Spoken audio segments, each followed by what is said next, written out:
Danas ću vam predstaviti sistem za punjenje električnih automobila MCION 22C koji ima mogućnost komunikacije preko RS485 nosioca i Modbus RTU komunikacionog protokola. Također naši panel metri imaju istu mogućnost komunikacije. Ovo je MGF 37900 koji je jako povoljan i po ceni i po karakteristikama, koji može da snima sve parametre mreže, uključujući i električnu energiju koju iskoristi punjač za punjenje električnih automobila. Ta dva uređaja se mogu povezati komunikacionom linijom 485 i na primjer na jednom touch panelu tipa Vinetek. Mi smo ovdje razradili aplikaciju koju svako ko kupi našu stanicu može dobiti besplatno, koja može da upravlja sa do 4 stanice u paraleli. Dakle, 4 stanice i 4 panel metra, 8 uređaja se nalaze na liniji 485. Trenutno ovdje za demonstraciju je stavljena simulacija jednog uređaja, dakle jedne stanice, jednog panel metra za punjenje jednog električnog vozila. Vidite da je signalizacija identična na samoj stanici kao i na ovom panelu, displeju. Dakle, kada se automobil priključi, onda ćemo dobiti signalizaciju treptući zeleni LED, spreman za uključenje. U ovom trenutku može da se uključi punjenje, zadata struja se može zadati, bila je 16 ampera, možemo staviti 32 na primjer, to je maksimalna struja punjenja za ovu stanicu, to je 22 kW. Dakle, ukoliko pritisnemo dugme uključi, možemo da uključimo stanicu, tada je signalizacija plava LED dioda koja svetli neprekidno. Također imamo simulaciju punjenja, vizualizaciju. Kada pritisnemo na stanicu, možemo otići na svaku pojedinačnu stanicu sa svim parametrima te stanice, uključujući i parametre električne sa panel metra. Ovdje se vide struje i naponi sve tri faze, struja kroz nulu kao i energija 6,2 kWh koja je u ovom trenutku sada na panel metru. Što se tiče samog uređaja punjača električnih automobila, ovdje imamo tri crvena signala od kojih svaki od njih prvi pokazuje kabel uključen u punjač, drugi pokazuje kabel priključen automobil, a treći pokazuje da je punjenje u toku, odnosno da je kontaktor unutar uređaja uključen. Možemo na dugme isključiti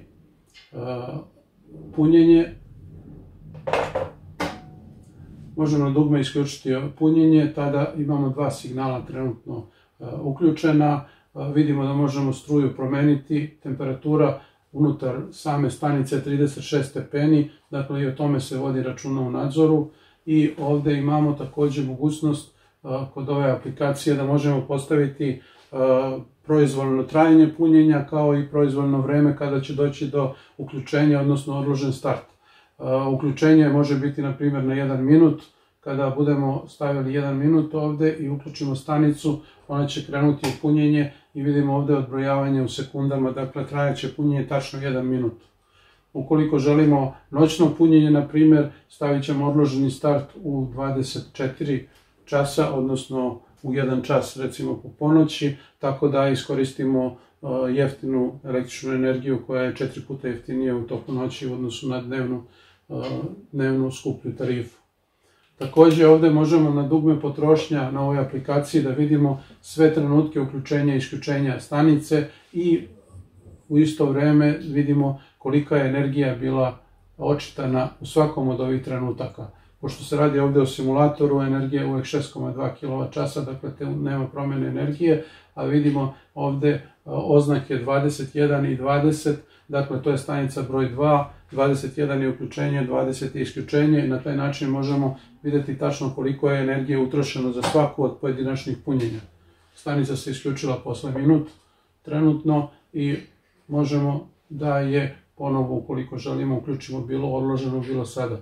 Pojavljuje se povremeno ovdje problem komunikacije, naravno 3 stanice nisu u komunikaciji, samo jedna radi, zato nam sistem signališe da komunikacija nije potpunosti ispravna. ovdje se možemo vratiti na početni meni iz koga možemo također vršiti uključenje, odnosno isključenje stanice po želji. Tako da ovo je jedna aplikacija koja je, kažem, besplatna. Dovoljno je povezati 485 liniju, s obzirom da ovaj Vintekov touch panel ima na sebi već 485 komunikaciju. U njegovom softverskom delu postoji Modbus RTU komunikacija.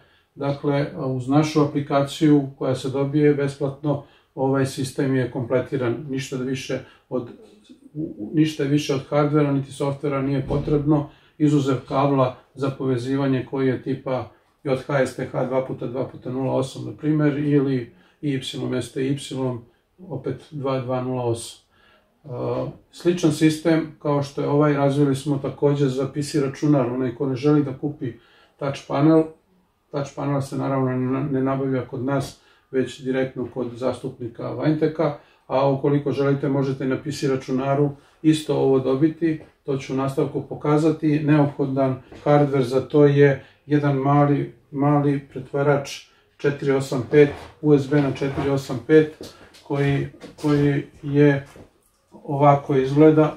Dakle, taj pretvarač je reda veličine 1,5 do 2 evra košta. On pretvara USB signal na industrijski 485 komunikacioni signal, tako da sa ovakvim jednim prelazom, naravno postoji različite vrste ovih prelaza, ali bilo koji USB na 485 će vršiti posao na brzini 9600 bauda.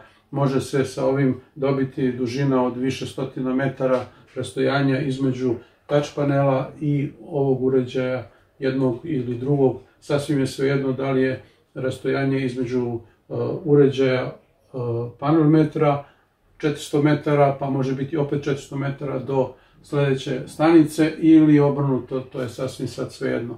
Tako da ukupna dužina linije treba biti reda veličine do 800 metara, što je sasvim dovoljno za ovakav sistem koji je za hotele, za manje možda stambene objekte u kome ima nekoliko korisnika, a želi se sa jednog mjesta upravljati i meriti energija. Ovaj sistem vrlo za to primenljiv.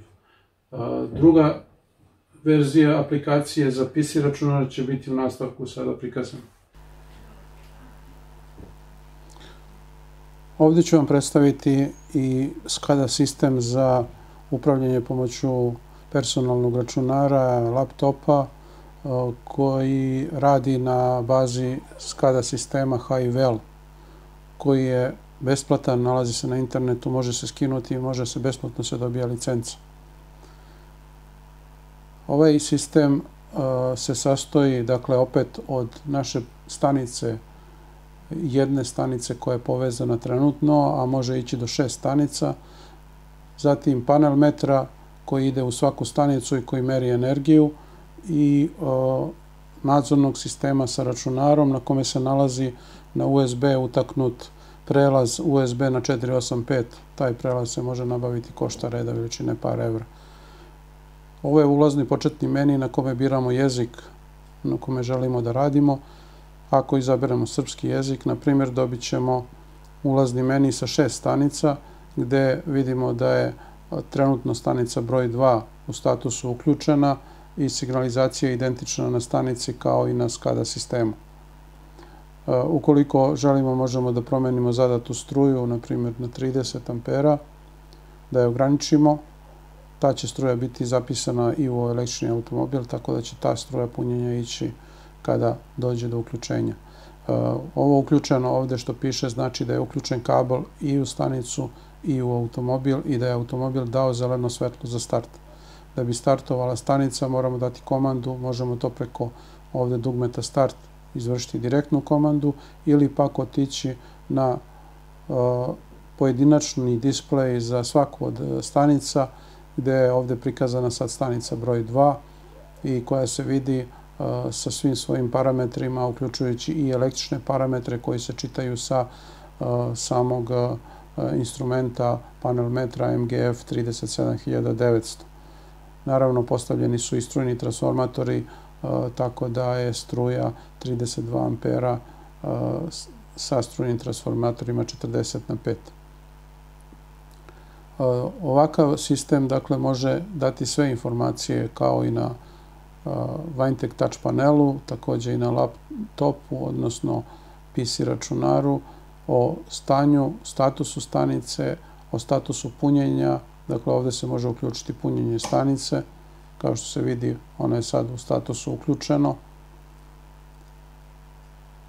Možemo je također isključiti. Možemo postaviti opet punjenje određeno vreme koje želimo, na primjer 1 minut dati vreme punjenja, tada će stanica da se uključi i da radi 1 minut, a vidimo da će da odbrojava sekunde sve do 0 dok se ne isključi automatski. Također možemo prekinuti naravno punjenje, možemo postaviti odloženi start, na primjer u 12, trenutno je 12:30.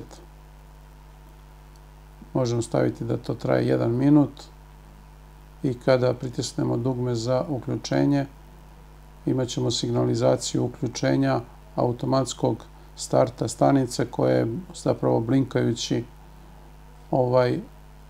ovo dugme za start. Dakle, kada dođe vreme, za 15 sekundi stanica će automatski da krene i radit će onoliko koliko je zadato. Ovo je za noćno punjenje ukoliko je potrebno da se noću puni automobil kada je struja 4 puta jeftinija nego u dnevnoj tarifi. Također na dugme potrošnja u svakom trenutku možemo vidjeti, evo upravo se stanica uključila, dakle možemo vidjeti svako uključenje i isključenje, u koliko časova je bilo kog datuma i koliko je bilo očitana energija na panel metru pri tom uključenju ili isključenju. Naravno jedinica je uključenje, 0 je isključenje.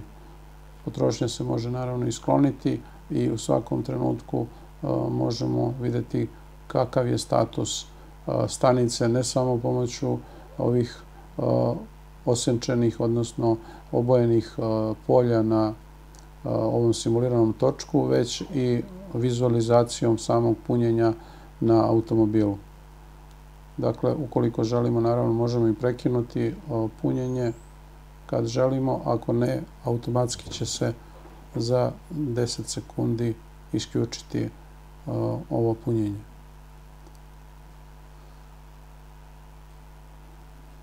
Evo, isteklo je vreme, dakle isključuje se sistem, sad je sistem ponovo u stand-by režimu i očekuje novu komandu.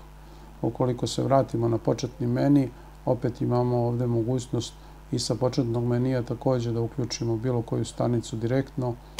Ovdje naravno nemamo vremenske komande, vremenske komande imamo na pojedinačnim stanicama, ovdje imamo samo mogućnost kada želimo da uključimo i isključimo stanicu. Ovo je vezano za uglavnom hotele ili za stambene objekte u kome ima više korisnika pa mogu da koriste preko svojih računara upravljanje sa stanicama.